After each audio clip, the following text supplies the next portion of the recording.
출애굽기 17장 1절에서 7절 말씀을 다 같이 봉독하시겠습니다. 이스라엘 자손의 온 회중이 야훼의 명령대로 신 광야에서 떠나 그 노정대로 행하여 르비딤에 장막을 쳤으나 백성이 마실 물이 없는지라. 백성이 모세와 다투어 이르되 우리에게 물을 주어 마시게 하라. 모세가 그들에게 이르되 너희가 어찌하여 나와 다투느냐? 너희가 어찌하여 야훼를 시험하느냐? 거기서 백성이 목이 말라 물을 찾으매 그들이 모세에게 대하여 원망하여 이르되 당신이 어찌하여 우리를 애굽에서 인도해 내어서 우리와 우리 자녀와 우리 가축이 목말라 죽게 하느냐?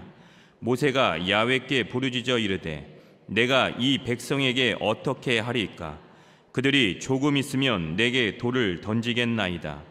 야훼께서 모세에게 이르시되 백성 앞을 지나서 이스라엘 장로들을 데리고 나일강을 치던 내 지팡이를 손에 잡고 가라. 내가 호렙산에 있는 그 반석이 거기서 내 앞에 서리니 너는 그 반석을 치라. 그것에서 물이 나오리니 백성이 마시리라. 모세가 이스라엘 장로들의 목전에서 그대로 행하니라. 그가 그곳 이름을 마사 또는 무리바라 불렀으니 이는 이스라엘 자손이 다투었음이요 또는 그들이 야훼를 시험하여 이르기를 야훼께서 우리 중에 계신가 안 계신가 하였음이더라. 아멘. 오늘 말씀의 제목을 한번 따라 하시겠습니다. 가장 깊은 목마름은 불신입니다. 가장 깊은 목마름은 불신입니다. 제가 새 사진 한 장 보여드리겠습니다. 한번 보실까요? 네. 이름이 나와버렸네요. 네. 보기에는 타조같이 생겼는데 이 새의 이름은 아프리카 사바나를 걷는 새 뱀잡이 수리라고 합니다. 이 새는 수리과 맹금류임에도 불구하고 긴 다리를 가지고 있는 것이 또 특징입니다. 우아하게 뻗고 걷는 또 걸어 다니는 이 새는 마치 회색의 연미복을 입은 듯이 위풍당당한 자태를 자랑하며 그 모습만으로도 시선을 압도한다라고 합니다. 근데 특히 이 새의 또 매력은 무엇이냐? 엄청 이쁘게 생겼죠. 네. 닭 아닙니다. 타조 아닙니다. 뱀잡이 수리입니다. 정말 이쁘게 생긴 새인 것 같습니다. 특히 그 큰 두 눈을 감싸고 있는 길고 풍성한 이 속눈썹은 이 새들의 슈퍼모델, 그러니까 모델과 같은 새 중에 최고의 이쁜 새다라는 것으로 불리게 할 만큼 아름답고 기품이 넘치는 새라고 합니다. 이 이름처럼 이 뱀잡이 수리는 독사조차 두려워하는 지상의 새 중의 제왕이라고도 또한 불리고 있습니다. 땅에 있는 맹독을 가진 코브라를 발견하게 되면 공중에서 손살같이 내려와서 강철 같은 저 긴 다리로 힘있게 발차기를 하여서 순식간에 뱀을 제압한다라고 합니다. 이러한 뱀잡이 수리의 사냥의 모습을 보면 하늘의 권능을 가진 날개와 또 지상의 능력을 가진 강력한 다리를 모두 갖추고 있는 완벽한 존재로 보일 수밖에 없습니다. 자, 그런데 이렇게 우아하고 위풍당당하며 하늘과 땅을 모두 지배할 것 같은 이 새에게는 아주 이상하고 치명적인 약점이 있다고 합니다.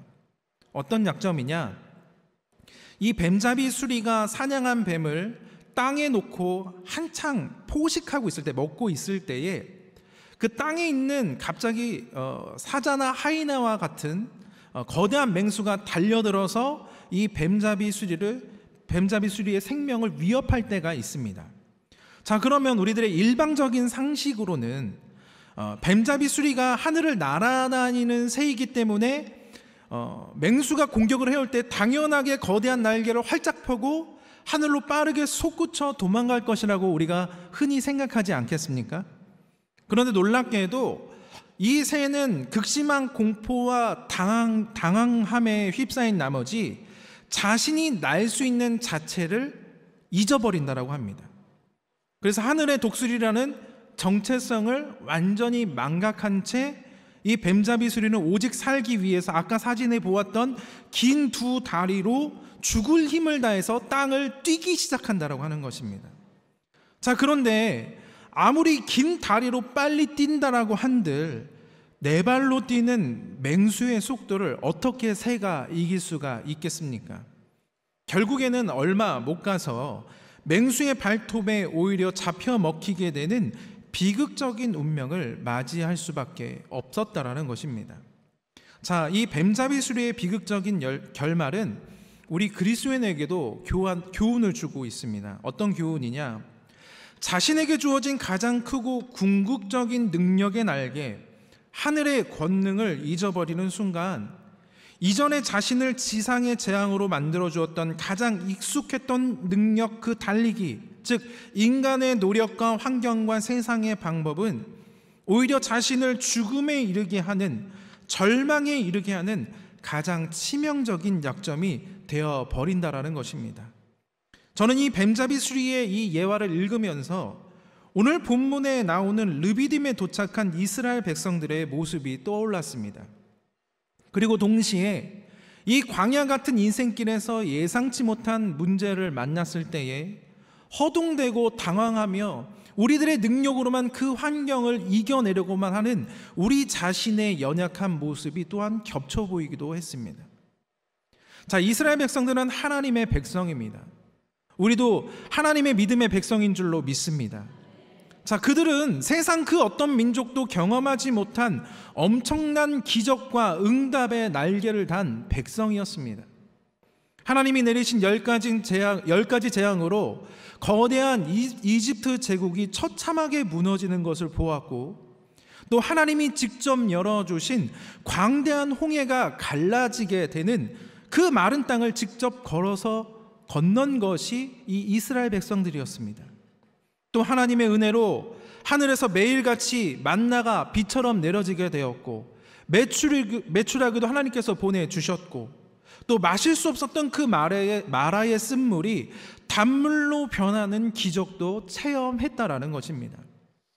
분명히 그들에게는 하나님이 주시는 그 권능의 날개, 하나님을 향한 믿음의 날개가 분명히 있었습니다.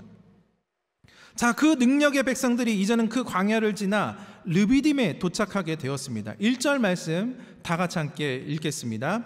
이스라엘 자손의 온 회중이 야훼의 명령대로 신 광야에서 떠나 그 노정대로 행하여 르비딤의 장막을 쳤으나 백성이 마실 물이 없는지라. 아멘.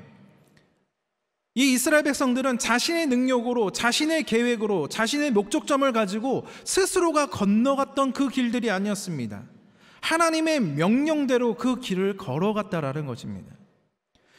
그런데 그들이 겪고 있는 이 목마름의 위기는 정확하게 하나님의 인도하심을 따라 순종하여 간 길 끝에서 만난 위기였습니다.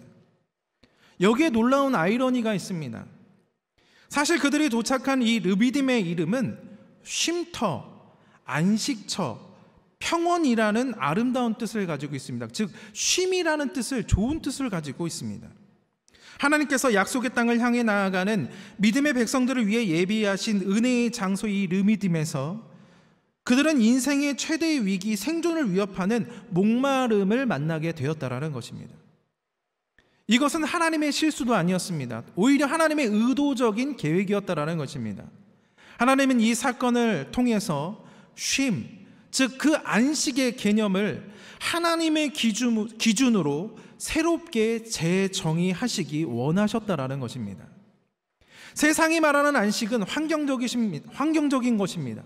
물이 충분하고 먹을 것이 넉넉하고 내가 평안하고 내가 기쁨을 누리고 내가 누릴 것들이 많은 것이, 또 아무런 문제가 없는 상태를 말하는 것이 세상이 말하는 안식입니다. 그러나 하나님께서 정말 가르치기 원하셨던 참된 안식은 하나님 당신과 이스라엘 백성들과의 관계적인 것이었다라는 것입니다. 비록 마실 물 한 방울 없는 죽음의 광야 가운데 있을지라도 모든 것을 공급하시는 전능하신 나의 하나님 아버지를 신뢰함으로 그것 가운데 누리게 되는 평안, 그것이 바로 하나님이 주시는 참된 안식임을 당신의 백성들이 깨닫게 되기를 원하셨다라는 것입니다. 우리도 마찬가지로 하나님이 쉬라고 인도하신 그 자리에서 예상치 못한 목마름을 만나게 됩니다. 건강의 쉼터에서 질병을 만나게 되고, 안정된 직장의 쉼터에서 불황의 위기를 만나게 되고, 또 화목한 가정의 쉼터에서 가족들과의 갈등을 마주하게 됩니다. 자, 그렇다면 이 인생의 목마름들은 우리를 무너뜨리려고 하는 저주일까요? 아니면 우리의 기준을 바꾸고 하나님의 놀라운 은혜를 경험하게 하시려는 특별한 하나님의 축복의 초대장일까요? 이 시간 간절히 소망하기는 오늘 말씀을 통하여서 모든 원망과 불평에 목마른 르비딤이 하나님의 영원한 생명샘물의 은혜와 기적과 응답의 르비딤이 되게 되시기를 주님의 이름으로 축복합니다. 첫 번째로 가장 깊은 목마름은 불신입니다. 오늘 말씀의 제목이기도 합니다. 자, 성도 여러분, 우리가 인생에서 겪는 가장 큰 목마름은 어떤 것들이 있을까요? 아마도 우리가 생각을 해보면은 돈이 없을 때의 경제적인 목마름, 몸이 아플 때의 건강에 대한 목마름, 우리가 외로울 때의 인간관계에 대한 목마름 등 여러 가지 목마름들이 우리들의 인생 가운데 있을 것입니다. 그러나 오늘 이 말씀의 본문은 이 모든 목마름의 뿌리에 있는 근원적이고 가장 위험한 목마름이 무엇인지를 우리들에게 똑똑히 알려주고 또 가르쳐주고 있습니다. 그것은 바로 하나님을 향한 불신이라는 영적인 목마름이라는 것입니다. 이스라엘 백성들은 르비딤에 도착해서 물이 없는 것을 보고 이렇게 반응합니다. 2절 말씀입니다. 백성이 모세와 다투어 이르되 우리에게 물을 주어 마시게 하라. 여기서 다투다라는 단어가 나오게 되는데 히브리어로는 리브라고 합니다. 근데 이 뜻은 무엇이냐? 그냥 말다툼을 했다라는 뜻이 아닙니다. 단순한 다툼이 아닙니다. 이것은 법정에서 시시비비를 가리자고 소송을 제기하는 법률 용어라는 것입니다. 지금 이스라엘 백성들은 물이 없다라는 이 문제를 가지고 지도자 모세를, 그리고 그 모세를 세우신 하나님을 법정에 세우고 고소하고 있다라는 것입니다. 하나님, 당신이 정말 우리와 함께 하신다라면, 하나님이 정말 선하신다라면 어떻게 우리를 이 물 없는 메마른 곳으로 인도하실 수 있습니까? 어떻게 우리를 이렇게 죽이려고 하십니까? 당신의 무능함과 무책임함을 증명해 보이십시오. 이것이 그들의 고소의 내용이었다라는 것입니다. 그래서 그들의 진짜 문제가 무엇이 있었는지는 7절에 명확하게 드러나고 있습니다. 7절 말씀 함께 읽겠습니다. 그가 그곳 이름을 마사 또는 무리바라 불렀으니 이는 이스라엘 자손이 다투었으며 또는 그들이 야훼를 시험하여 이르기를 야훼께서 우리 중에 계신가 안 계신가 하였음이더라. 그들이 야훼를 시험하여 이르기를 야훼께서 우리 중에 계신가 안 계신가 하였음이라. 한번 보십시오. 그들의 근본적인 질문은 물이 어디에 있는가가 아니었습니다. 하나님이 어디에 계신가? 하나님이 정말 우리와 함께 계시는가였습니다. 자신들의 육체적인 갈증이 그들 안에 숨어있던 영적인 불신을 폭발시키는 도화선이 되고 만 것입니다. 그들은 홍해를 가르시고 만나를 주셨던 하나님을, 그 전능하신 나의 좋으신 하나님을 이미 경험했지만 단순히 눈앞에 물이 보이지 않자 지금까지 직접 경험했던 하나님께서 주신 은혜의 기억을 스스로 지워버렸다라는 것입니다. 그리고는 과거의 노예 생활을 그리워하며 불평하기 또 시작합니다. 3절에 당신이 어찌하여 우리를 애굽에서 인도해 내어서 우리와 우리 자녀와 우리 가축이 목말라 죽게 하였느냐.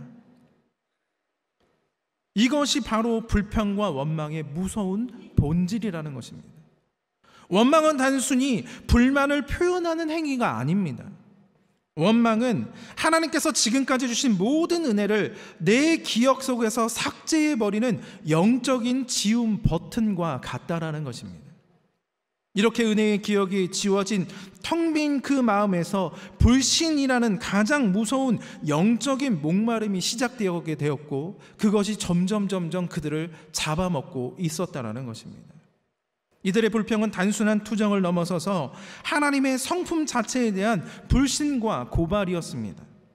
그들은 하나님이 무능하셔서 물을 주실 능력이 아예 없거나, 또는 악의적으로 자신들을 죽이려고 데려왔거나, 아니면 아예 하나님이 우리와 함께 계시지 않다라고 비난하고 있습니다. 르비딤에서의 영적 싸움의 본질은 바로 이것입니다. 하나님이 진짜 계시는가, 하나님이 정말 나와 함께 하시는가라는 하나님의 존재를 둘러싼 강력한 영적 싸움이었습니다.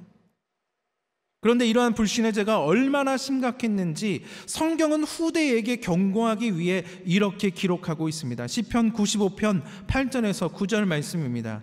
너희는 무리바에서와 같이 또 광야의 마사에서 지냈던 날과 같이 너희 마음을 완악하게 하지 말지어다. 그때에 너희 조상들이 내가 행한 일을 보고서도 나를 시험하고 조사하였도다. 히브리서 3장 7절 8절 말씀에서도 이렇게 말씀합니다. 그러므로 성령이 이르신 바와 같이 오늘 너희가 그의 음성을 듣거든 광야에서 시험하던 날에 거역하던 것 같이 너희 마음을 완고하게 하지 말라. 너희 마음을 완악하게 하지 말아라. 너희 마음을 완고하게 하지 말라라고 경고하고 있는 것입니다. 오늘 이 말씀을 통하여서 우리들의 믿음의 삶도 다시 한번 새롭게 뒤돌아보았으면 좋겠습니다. 혹시 우리 안에 이 메마른 르비딤, 마사와 무리바는 없습니까? 예기치 못한 질병, 갑작스러운 재정의 어려움, 깨어진 인간관계, 인생의 모든 문제 앞에서 우리들의 첫 반응은 과연 무엇이었습니까? 하나님 나를 불쌍히 여기시고 나를 도와주시옵소서, 나를 구원하여 주시옵소서라는 작고 연약한 어린아이와 같은 간절한 구원의 자비와 긍휼을 구하는 하나님께로 향한 간구였습니까? 아니면 이 이스라엘 백성들과 같이 하나님 정말 이 땅에 계십니까? 정말 나를 도와주시고 나와 함께 계시기는 한 것입니까? 라는 불평과 항의에 탄식을 하고 계시지는 않습니까? 오늘 이 시간 간절히 소망하기는 우리들의 입술에 불평과 원망 대신에 이전에도 계셨고 지금도 함께 계시며 영원토록 함께 하시는 임마누엘 변함없는 주님의 사랑과 은혜를 기억하며 오직 감사와 믿음의 고백을 드리는 저와 여러분들 되기를 주님의 이름으로 축원을 드립니다. 두 번째로, 그럼에도 불구하고 사랑의 하나님께서는 우리에게 은혜로 응답하십니다. 백성들이 불신과 원망으로 하나님을 고소하고 심지어 돌을 들어 모세를 죽이려고 하는 이 절체절명의 위기 앞에서 모세는 어떻게 반응하고 있습니까? 4절 말씀을 보면 그 모세의 반응이 나타나고 있습니다. 모세가 야훼께 부르짖어 이르되 내가 이 백성에게 어떻게 하리이까? 그들이 조금 있으면 내게 돌을 던지겠나이다. 아멘. 이렇게 보면은요, 주님 내가 돌 맞기 바로 직전이니까 나를 살려주시옵소서, 그렇게 볼 수도 있잖아요. 그런데 중요한 단어가, 문장이 있습니다. 무엇이냐? 야훼께 부르짖어 이르되 라는 것입니다. 모세는 백성들과 맞서 싸우거나 자신의 리더십을 변호하거나 또 그들에게 불평불만을 받고 자신이 맞아 죽을 것만 같은 그 절망 속에서 주저앉지 않았습니다. 모세는 그 문제의 해결의 능력이 자신에게도 백성에게도 없음을 먼저 깨달았습니다. 그래서 그는 문제와 하나님의 사이를 가로막고 서서 하나님께 먼저 부르짖었다라는 것입니다. 이것이 바로 기도, 즉 믿음의 부르짖음인 줄로 믿습니다. 백성들의 원망과 불평과는 완전히 다른 믿음의 부르짖음이었다라는 것입니다.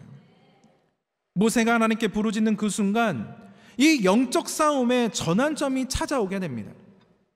하나님께서는 모세에게 나일강을 피로 물들였던 그 심판의 지팡이를 손에 잡고 호렙산에 있는 한 반석 앞에 서라라고 명령하십니다. 그리고는 충격적인 말씀을 하십니다. 5절 말씀입니다. 내가 호렙산에 있는 그 반석 위 거기서 내 앞에 서리니 너는 그 반석을 치라. 그것에서 물이 나오리니 내 백성이 마시리라. 아멘. 자, 이 장면은 단순히 바위에서 물이 나오는 기적의 이야기가 아닙니다. 이것은 구약 성경 전체에 숨겨진 가장 위대한 구원의 복음, 즉 예수 그리스도를 예표하는 사건 중에 하나라는 것입니다. 하나님께서는 내가 그 반석 위에 서겠다라고 말씀하십니다. 자, 그런데 지금 사실 죄를 짓고 심판을 받아야 할 대상은 누구입니까? 바로 원망하고 불평한 이스라엘 백성들이었습니다. 하나님의 진노하심으로 바로 그 순간 그 백성들이 죽어도 아무도 할 말이 없었다라는 것입니다. 자, 그런데 하나님께서는 친히 그 심판의 자리에, 백성들이 받아야 할 그 진노의 자리에 하나님께서 직접 서시겠다라는 것입니다. 사도 바울은 고린도전서 10장 4절에서 이 비밀의 말씀을 명확하게 풀어주고 있습니다. 고린도전서 10장 4절입니다. 다 같은 신령한 음료를 마셨으니 이는 그들을 따르는 신령한 반석으로부터 마셨음에 그 반석은 곧 그리스도시라. 아멘. 한번 따라 하시겠습니다. 그 반석은 곧 그리스도시라. 그렇습니다. 이 반석은 바로 우리 주 예수 그리스도이신 줄로 믿습니다. 우리의 죄와 불순종 때문에 우리가 직접 맞아야 할 하나님의 공의의 심판을 죄 없는 예수님께서 십자가 위에서 반석처럼 대신 맞으셔서 우리에게 구원의 생수가 임하게 된 것입니다. 심판의 지팡이가 은혜의 반석을 내려칠 때에 죽음이 나타났던 것이 아니라 생명의 강수가 구원의 보혈의 생명이 터져 나오게 된 줄로 믿습니다. 그래서 이사야도 이렇게 말씀하고 있습니다. 이사야서 53장 5절 말씀입니다. 그가 찔림은 우리의 허물 때문이요 그가 상함은 우리의 죄악 때문이라. 그가 징계를 받음으로 우리는 평화를 누리고 그가 채찍에 맞음으로 우리는 나음을 받았도다. 아멘. 예수 그리스도의 이 구원의 은혜는 결코 값싼 것이 아닙니다. 우리가 영원한 생수를 마시기 위해 반석이신 그리스도께서 먼저 깨어지셔야만 했고, 그리고 그 반석에서 나온 물은 십자가로 값을 완전하게 치르신 온전한 사랑의 은혜였다라는 것입니다. 이 놀라운 십자가의 진리는 지금 우리에게 무엇을 말씀하고 있습니까? 믿음의 백성은 메마른 르비딤을 만날 때에 문제를 극복하려고 환경과 조건과 사람의 능력에 의지하는 것이 아니라 나의 전능하신 아버지 하나님의 은혜를 먼저 구하고 우리를 위해 대신 맞으시고 쪼개지신 예수 그리스도의 십자가 은혜의 생명샘 안에 들어가야만 그 모든 것이 해결받게 될 줄로 믿습니다. 구원받게 될 줄로 믿습니다. 사망을 여행하던 한 사람의 이야기가 있습니다. 그는 물이 다 떨어져서 메말라 죽어가고 있었습니다. 간신히 그 사막을 기어가다 보니 낡고 녹슨 수동 펌프 하나를 발견하게 되었습니다. 옛날에 우리가 60, 70년대에 물을 넣고 이렇게 수동 펌프 하셨던 것 혹시 기억이 나시나요? 그런 낡고 녹슨 수동 펌프를 발견하게 된 것입니다. 근데 그 옆에는 작은 물병 하나와 물이 담겨져 있는 작은 물병 하나와 낡은 쪽지가 하나 놓여져 있었습니다. 그 쪽지의 내용은 이렇게 쓰여져 있습니다. 이 펌프는 작동됩니다. 하지만 많은 물을 얻으려면 먼저 이 병의 물 전부를 펌프에 붓고 마중물로 사용해야 합니다. 절대로 이 병의 물을 먼저 마시지 마십시오. 나를 믿으십시오. 라는 그 내용이 그 쪽지에 적혀져 있었다라는 것입니다. 자, 그러자 이 여행자는 깊은 고민에 갈등에 빠졌습니다. 이 작은 병의 물이라도 마시면 잠시나마 내가 이 갈증을 해결하여서 내가 걸어갈 힘을 얻게 되고 언젠가는 만나게 될 그 오아시스를 찾아 걸어갈 수 있는 힘을 얻게 될 것입니다. 자, 그런데 이거를 몽땅 펌프에 부었다가 혹시라도 물이 안 나오게 되면 나는 그대로 죽는 것 아닌가? 이 두 가지 문제 때문에 너무나 갈등하고 고민했다라는 것입니다. 자, 오랜 고민 끝에 끝에 결국에는 이 편지의 내용을 믿기로 시작했고, 그는 병의 모든 물을 전부 펌프에 쏟아 부어서 펌프의 손잡이를 힘껏 젓기 시작했습니다. 자, 그러자 어떻게 됐을까요? 잠시 후에 콸콸콸 소리와 함께 시원하고 맑은 물이 쏟아져 나오기 시작했다라는 것입니다. 결국에는 그 맑고 시원한 물을 먹게 되어서 이 여행자는 그 사막에서 살 수가 있었다라고 합니다. 자, 마찬가지로 예수님을 향한 우리의 믿음은 바로 이 마중물과 같다라는 것입니다. 우리가 가진 이 작은 믿음의 물병을 하나님의 은혜로 주신 십자가 구원의 약속을 온전히 믿고 그 은혜의 펌프에 쏟아 부었을 때에 비로소 우리들의 영혼의 모든 갈증을 해결해 주시는 예수 그리스도의 영원한 성령 생수가 터져 나오게 되어서 우리들의 영혼도 우리들의 마음도 우리들의 모든 육신도 모두 다 구원받게 될 줄로 믿습니다. 이 영원하신 하나님의 은혜, 예수 그리스도의 사랑을 온전히 받아서 구원받는 저와 여러분들이 되기를 주님의 이름으로 소망드립니다. 마지막 세 번째로 참된 믿음은 하나님의 기준으로 사는 것입니다. 한번 따라 하시겠습니다. 하나님의 기준으로 살아가는 것입니다. 사랑이 좋으신 하나님께서는 백성들의 끔찍한 이 불신과 원망에도 반석에서 물을 내어주시고 구원해 주셨습니다. 그런데 이것은 하나님의 사랑과 신실하심이 우리가 가진 믿음의 크기나 자격에 달려있지 않음을 분명하게 보여주고 있습니다. 디모데후서 2장 13절 말씀입니다. 우리는 미쁨이 없을지라도 주는 항상 미쁘시니 자기를 부인할 수 없으시리라. 아멘. 주는 항상 미쁘시도다. 미쁘시다. 여러분들 이 뜻을 아시나요? 미쁘다 하더니 이쁘다? 주님은 이쁘다? 그런 표현일까요? 자, 이 주님은 항상 미쁘시다라는 뜻은 주님은 항상 신실하시고 언약을 어기지 않으신다라는 그런 의미를 가지고 있습니다. 즉 신실하신 하나님을 찬양하는 의미입니다. 하나님의 구원의 은혜는 우리의 믿음과 공로에 대한 보상이 아니라 그분의 완전하신 사랑에서 비롯되는 주권적인 선물인 줄로 믿습니다. 하나님의 끊임없는 영원한 선물이신 줄로 믿습니다. 자, 그러나 하나님의 한없는 사랑의 은혜도 있지만 동시에 하나님의 공의로 다스리심을 우리는 반드시 기억해야 된다는 것입니다.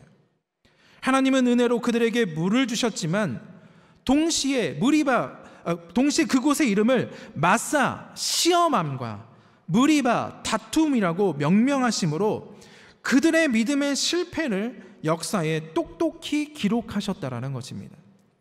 요즘 말로 흔히 해석하자면 흑역사 박제라는 것입니다.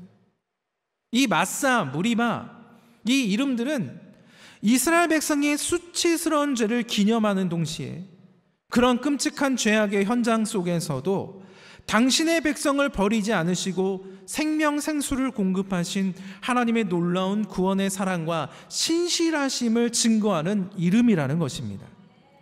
이것은 오늘까지 이르는 우리 믿음의 모든 세대인 우리들에게도 주시는 분명한 믿음의 교훈이라는 것입니다.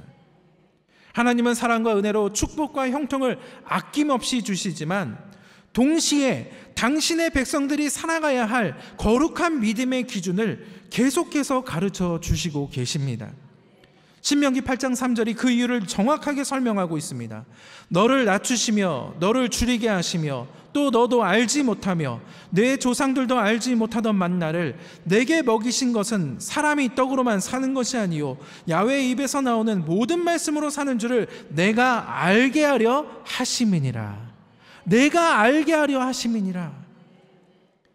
이 르비딤의 사건과 앞으로 계속해서 만나가야 될 그 광야의 시간은 이스라엘 백성들을 향한 하나님의 거대한 믿음의 훈련의 교실이었다라는 것입니다.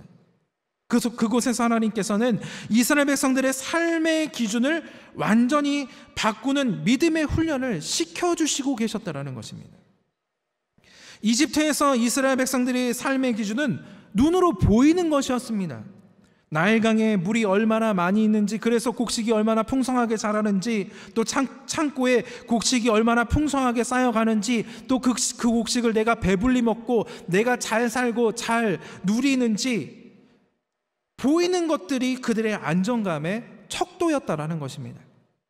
그러나 출애굽 이후에 하나님과 함께 걷는 그 광야의 삶은 완전하게 달랐습니다. 광야에서는 인간적인 모든 차원이 차단됩니다. 농사도 질 수 없고요. 우리가 우물물을 파서 우리가 그 우물물을 길어 먹을 수도 없고요. 먹는 것도 자는 것도 쉬는 것도 그리고 눈에 보이는 삶의 모든 것들이 자신들의 힘으로는 절대로 살아갈 수 없었다라는 것입니다. 오직 하나님의 인도하심과 하나님의 사랑의 은혜로만 살아갈 수 있는 것이 이스라엘 백성들의 인도였다라는 것입니다. 그래서 하나님께서는 그 광야의 시간들을 통해 믿음의 백성들의 삶의 기준을 보이는 세상의 것에서 보이지 않는 하나님의 말씀으로 전환시키기를 원하셨다라는 것입니다. 하나님은 단순히 그들을 약속의 땅으로 데려가는 것이 아니라 약속의 땅에 합당한 백성으로 만드는 것이었습니다. 이것이 바로 하나님께서 원하시는 믿음의 기준인 것입니다. 우리의 광야 같은 인생에서도 마찬가지입니다. 우리 인생의 모든 고난과 시련은 하나님의 심판과 징벌이 아닌 우리들의 삶의 기준이 하나님을 중심으로 새롭게 재조정되고 하나님의 거룩한 믿음에 합당한 백성으로 세워지게 되는 축복과 형통의 기회인 줄로 믿습니다. 그래서 오늘도 하나님께서는 여러분들을 각자의 르비듬으로 초대하시며 이렇게 도전하시고 계십니다. 이제는 세상의 기준으로 그만 살고 나의 기준으로 살아보지 않겠니? 한번 따라 하시겠습니다. 나의 기준으로 살아보지 않겠니? 나의 기준으로 살아보지 않겠니? 오늘 이 순간 이후부터 하나님의 기준으로 살아가는 우리 모두가 되기를 간절히 소망드립니다. 그래서 잠언 3장 5절과 6절은 믿음으로 우리들에게 이렇게 권면하고 있습니다. 너는 마음을 다하여 야훼를 신뢰하고 내 명철을 의지하지 말라. 너는 범사의 그를 인정하라. 그리하면 내 길을 지도하시리라. 아멘. 앞으로 모든 인생에서 오직 하나님의 기준으로 살아감으로 우리가 딛고선 모든 땅이 원망의 광야가 아닌 은혜의 샘터 르비딤이 되게 하시는 복된 삶, 형통의 삶 다 되게 그 모든 삶을 살게 되시기를 주님의 이름으로 축복합니다. 축원합니다. 이 시간 말씀을 기억하며 우리 함께 찬양 드리겠습니다. 예수의 길이라는 찬양인데요, 길이요 진리요 생명 되신 예수님을 찬양하며 우리 주님께로 나아갑니다.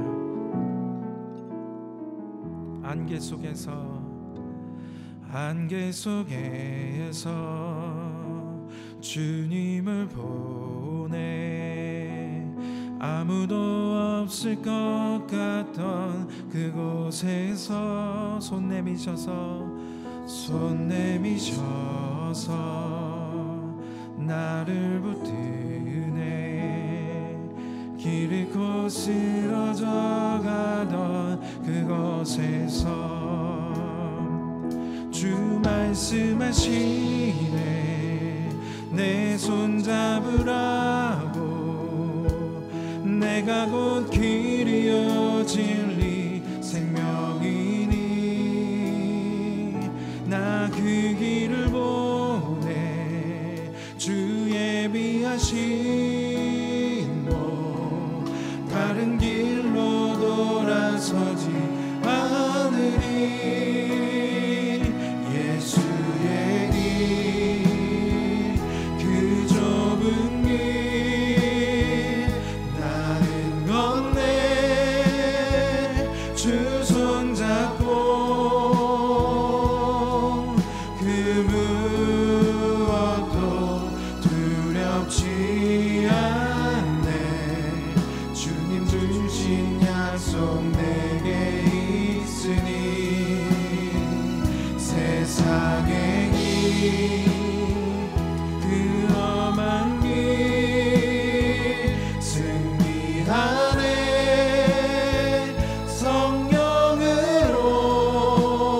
성령으로 그 무엇도 바라지 않네. 저 하늘에 내 소망이 있으니. 다시 한번 찬양합니다. 안개 속에서 주님을 보내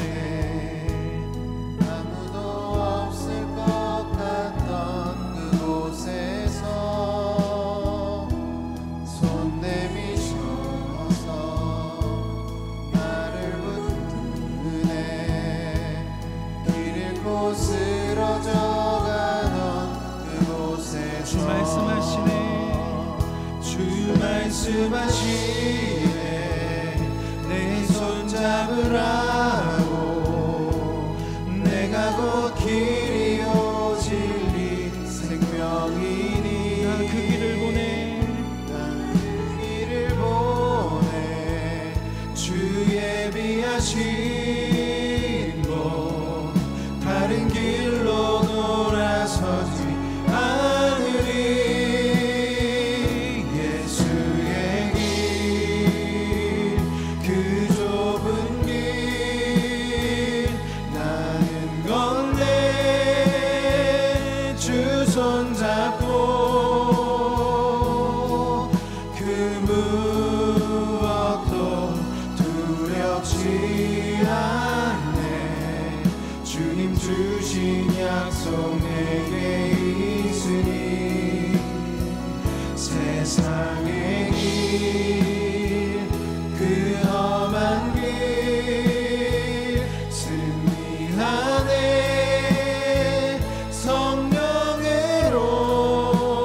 성령으로 그 무엇도 바라지 않네. 저 하늘에 우리들의 소망의 고백이 되기 원합니다. 예수의 길. 예수의 길 그 좁은 길 나는 건네. 주 손잡고 그 무엇도 두렵지 않네. 주님 주신 약속 내게 있으니. 세상의 길 그 험한 길 승리하네. 성령으로 그 무엇도 바라지 않네. 저 하늘에 내 소망 있으니. 제가 설교 중에 그 사막의 펌프와 마중물의 이야기를 드렸습니다. 자, 이스라엘 백성들은 당장의 그 눈앞의 목마름을 해결하기 위해서 그 마중물과도 같은 믿음을 하나님이 예비하신 그 은혜의 펌프에 쏟아붓지도 못하고 오히려 그것을 불신하고 불평만 하여서 그 결과 그들은 더 큰 갈증과 다툼, 무리바에 빠져버리게 되었습니다. 사랑하는 우리 일산순복음 영산교회 우리 성도 여러분, 오늘 우리 앞에는 어떤 펌프가 있습니까? 어떠한 갈증이 있습니까? 하나님께서는 우리에게 나를 믿으라, 너의 마지막 남은 것처럼 보이는 그 믿음의 마중물을 내게 부으라, 그리하면 내가 너희의 상상을 초월하는 구원의 생수의 강을 터뜨려 줄 것이다 라고 분명하게 말씀하고 있습니다. 여러분들은 세상의 기준을 따라 내 힘으로 작은 물병을 움켜쥐고 그것마저 마셔버리겠습니까? 아니면 하나님의 기준을 따라 반석이신 주님께 우리의 믿음을 쏟아붓고 콸콸 쏟아지는 구원의 은혜의 생수를 경험하시겠습니까? 여러분의 믿음이 더 이상 원망의 장소, 불평의 장소, 메마름의 장소가 아니라 하나님의 신실하심과 사랑과 구원의 은혜를 체험하게 되는 기적과 응답의 장소가 되기를 간절히 소망을 드립니다. 또 그 기적의 장소가 바로 지금 이 순간 이 자리에 우리 가운데 와 계신 줄로 믿습니다. 하나님의 구원의 자비를 만나는 곳이 되고 하나님의 사랑을 찬양하는 곳이 되기를 주님의 이름으로 간절히 소망을 드립니다. 이 시간 함께 기도하시길 원합니다. 먼저 나라와 민족과 우리 일산순복음 영산교회를 위하여서, 그리고 미국에서 특별 성회 중이신 우리 강신호 담임 목사님의 안전과 건강과 그리고 성령 충만의 사역을 위해서 기도해 주시길 바랍니다. 그리고 오늘 말씀을 기억하시면서 우리의 메마른 리비딤 인생에서 구원의 반석 예수 그리스도의 은혜의 샘물함에 들어가게 하여 주시고, 우리가 구원받고 회복되고 치유받고 기적의 응답의 역사가 바로 지금 이 순간 이 자리에 함께 해달라고 이 시간 주님의 이름 세워 모르시고 통성으로 함께 기도하시겠습니다.